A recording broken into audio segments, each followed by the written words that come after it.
जय हिंद दोस्तों। यूनिट यानी कि मात्रक से संबंधित कुछ अनसुलझे फैक्ट्स आज आपके समक्ष लेकर आया हूं, जो इस वीडियो में एक के बाद एक करके आपके समक्ष प्रस्तुत करने वाला हूं। दोस्तों, अगर आप साइंस के स्टूडेंट हैं तो ये वीडियो बहुत ही नॉलेजेबल और इंटरेस्टिंग आपके लिए होने वाली है। क्या होता है कि आपने अक्सर क्लास 9th 10th या 7th में आपने पढ़ा होगा कि यूनिट यानी मात्रक क्या होता है, मात्रक के कितने प्रकार होते हैं। तो आज हम मात्रक या मात्रक के प्रकार के बारे में बिल्कुल नहीं पढ़ने वाले हैं, बल्कि इससे कुछ हट के इससे संबंधित कुछ इंटरेस्टिंग फैक्ट्स को आपको हम बताने वाले हैं। वो क्या होता है दोस्तों कि आपने अगर हम नॉर्मली आपको इसका डेफिनेशन बताने की कोशिश करें कि क्या होता है यूनिट यानी कि मात्रक, तो आप जानते हैं कि किसी भी चीज़ का मापन करने के लिए एक मात्रक की आवश्यकता और परिमाण की आवश्यकता जरूर होती है। तो यहाँ पर आपको मात्रक समझना है। मात्रक जो होता है, जैसे आप जानते हैं कि समय को मापने के लिए घंटा, सेकेंड या मिनट का प्रयोग करते हैं। इसी तरह अगर किसी चीज़ की दूरी मापनी है तो किलोमीटर या मीटर का प्रयोग करते हैं। अगर किसी चीज़ का वजन मापना है तो वहाँ पर किलोग्राम या ग्राम का प्रयोग करते हैं। तो जो ये वर्ड आप देख रहे हैं, किलोग्राम, ग्राम, घंटा, मिनट और यहाँ पर मीटर, ये जो वर्ड हैं ये मात्रक हैं। तो अब आप सोच सकते हैं कि मात्रक की आवश्यकता कितनी आपको पड़ने वाली है या इसकी क्या आवश्यकता है। तो दोस्तों, क्या होता है कि जो साइंस ने इससे संबंधित कुछ फैक्ट्स बताए हैं उसको हम बताने वाले हैं। अक्सर बड़े बड़े स्पोक्समैन, स्पीकर भी बोलने में गलतियां करते हैं। देखिए, गलतियां तो सबसे होती है, लेकिन अगर आप इनको जानकर भी गलती करते हैं तो ये गलत होगा। क्या होता है, अगर आप इसके बारे में जानते हैं स्टूडेंट साइंस के, तो आपको रिफॉर्म करने की ज़रूरत है। क्योंकि क्या होता है कि कभी कभी क्या होता है कि एग्ज़ामिनर जो होता है मार्क्स ऐसे काट लेता है। स्टूडेंट बताता है कि हमने जो सवाल लगाए थे वो बिल्कुल सही था, यानी कि उसमें गलती नहीं थी, लेकिन फिर भी हमारे मार्क्स कट गए। तो आज अभी आपको पता चलने वाला है कि वो मार्क्स कैसे कट जाते हैं या कैसे एग्जामिनर काट सकता है, कैसी एक छोटी से छोटी गलती पर। तो देखिए, आइए हम इनको समझने का प्रयास करते हैं।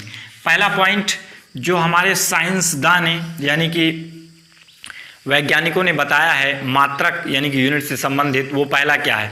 आप जानते हैं कि किसी भी स्टोरी को लिखने के लिए या किसी भी लेटर को लिखने के लिए या किसी का नाम लिखने के लिए जो पहला वर्ड होता है, उसका पहला लेटर जो होता है, उसको हमेशा इंग्लिश में किस में रखते हैं? कैपिटल में रखते हैं।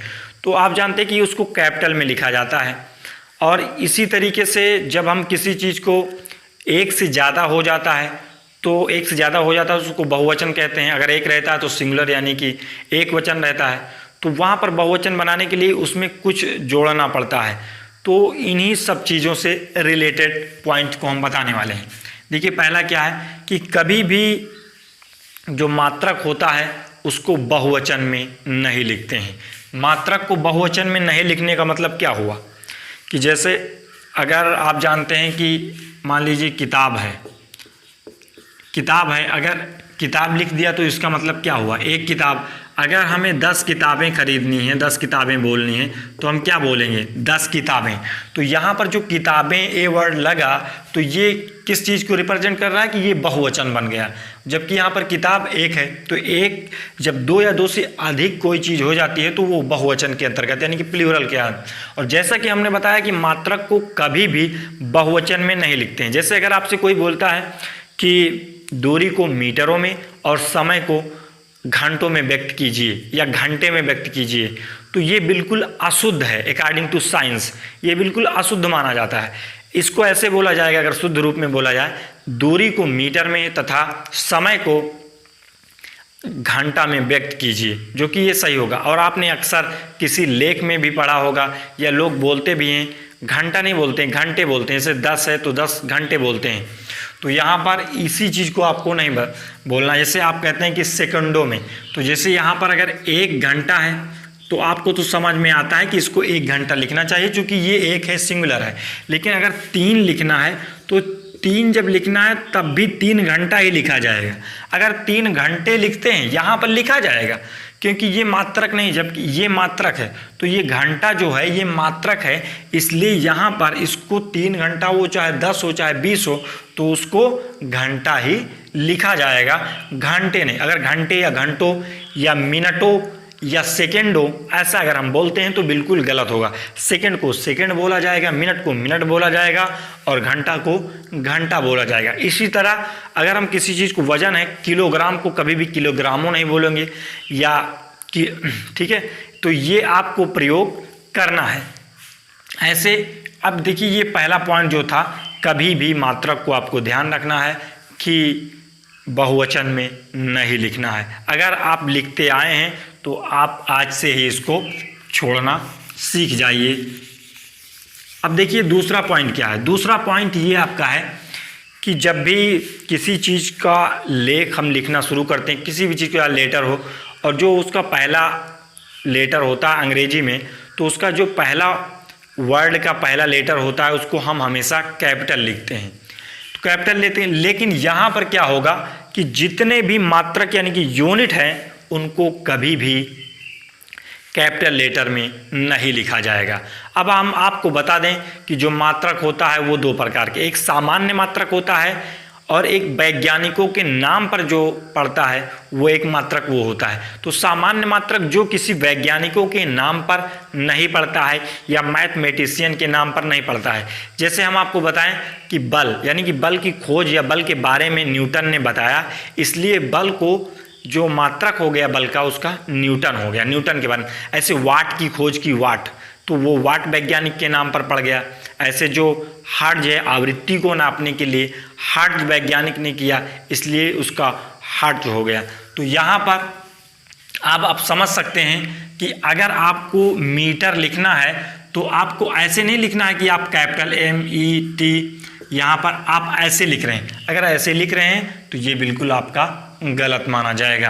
तो इसका सही क्या होगा, ये आपका रूप सही होगा, यानी कि पहला लेटर क्या करना है, स्मॉल रखना है और बाद के लेटर तो स्मॉल होते ही हैं।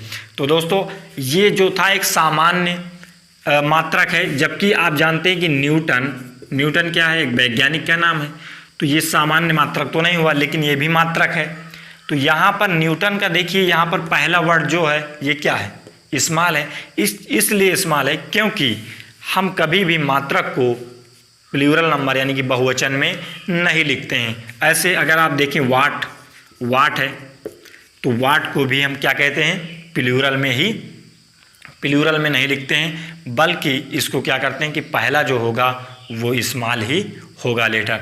तो अब आपको समझ में आया होगा, जो पहला था कभी भी मात्रक को बहुवचन में नहीं लिखते हैं। दूसरा, कभी भी जो मात्रक होगा उसका पहला लेटर भी स्मॉल ही होगा, कभी भी कैपिटल। अगर ऐसा आप लिखते हैं तो एग्जामिनर चाहे तो आपके नंबर को काट सकता है। यही छोटे छोटे पॉइंट्स होते हैं जो आपके नंबर को सिक्योर करते हैं, बढ़ाते हैं। अब देखिएगा तीसरा पॉइंट क्या हो सकता है।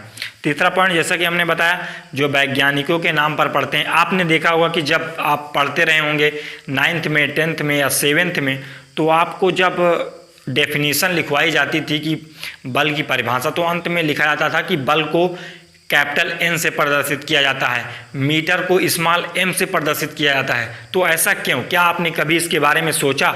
अगर ये वीडियो आज आप देख लेते हैं तो कभी भी किसी भी टीचर से ये आपको पूछने की आवश्यकता ही नहीं पड़ेगी कि कैसे इसको रिप्रेजेंट करते हैं। तो दोस्तों हम बता दें कि जब भी किसी वैज्ञानिक के नाम पर कोई मात्रक होता है और उसको रिप्रेजेंट करते हैं, तो रिप्रेजेंट करने का तरीका क्या होता है कि जो उसका पूरा लेटर होता है उसका पहला लेटर ले लेते हैं और आखिरी के अगर बड़ा नाम है तो लेटर ले लेते हैं। जैसे तो वहाँ पर जो वैज्ञानिक के नाम पर पढ़ने वाला लेटर है उसको हम कैपिटल में रखते हैं। किस में रखते हैं? कैपिटल में। तो यहाँ पर आप देख सकते हैं कि जो न्यूटन है तो ये मात्रक है, तो स्मॉल n से तो हमें लिखना ही है, लेकिन जब रिप्रेजेंट करने का तरीका आएगा तो यहाँ पर क्या करेंगे, इसको कैपिटल N से रिप्रेजेंट करेंगे। वैसे वाट भी एक वैज्ञानिक का नाम है, तो यहाँ पर इसको W से, कैपिटल W से इसको प्रदर्शित किया जाएगा। ऐसे हर्ट्ज, चूँकि ये हर्ट्ज आप मात्रक है इसलिए लिख रहे हैं, इसलिए पहला लेटर इसका क्या होगा, H स्मॉल होगा, बाकी तो स्मॉल होगी ही, तो यहाँ पर स्मॉल होगा। लेकिन जब इसको रिप्रेजेंट करने की बात आएगी कि जैसे अगर आप कोई सवाल लगाते हैं, सवाल लगाने के बाद में आपका आंसर आ गया कि 10, आपका आंसर आ गया 10 न्यूटन। कितना आ गया? 10 न्यूटन अगर आपका आ गया चल नहीं रहा। तो 10 न्यूटन अगर आपका आ गया तो यहाँ पर कैपिटल एन आप लिखेंगे। क्या लिखेंगे? Capital N. ऐसे अगर 10 सेंटीमीटर आ जाए तो सेंटीमीटर आप जानते हैं कि सेंटीमीटर ये किसी वैज्ञानिक या किसी मैथमेटिशियन का नाम नहीं था, इसलिए यहाँ पर सेंटीमीटर का जो प्रदर्शित रिप्रेजेंट करेंगे वो स्मॉल सी और स्मॉल एम से इसका प्रयोग करेंगे। ऐसे सेकंड भी है। अब आप समझ गए होंगे कि इसका क्या मतलब है। अगर किसी वैज्ञानिक का नाम है तो उसको कैपिटल से रिप्रेजेंट करेंगे, अगर किसी वैज्ञानिक का नाम नहीं है, जैसे मीटर है स्मॉल एम, किलोग्राम है केजी स्मॉल केजी, तो यहाँ पर सेकेंड है स्मॉल एस और सेंटीमीटर है स्मॉल सी एम। तो दोस्तों आशा करता हूँ कि जो फैक्ट्स हमने मीटर यानी कि मात्रक से संबंधित बताए ये आपको पसंद आए होंगे और आपके कुछ नॉलेज की चीज़ भी इसमें सीखने को मिला होगा।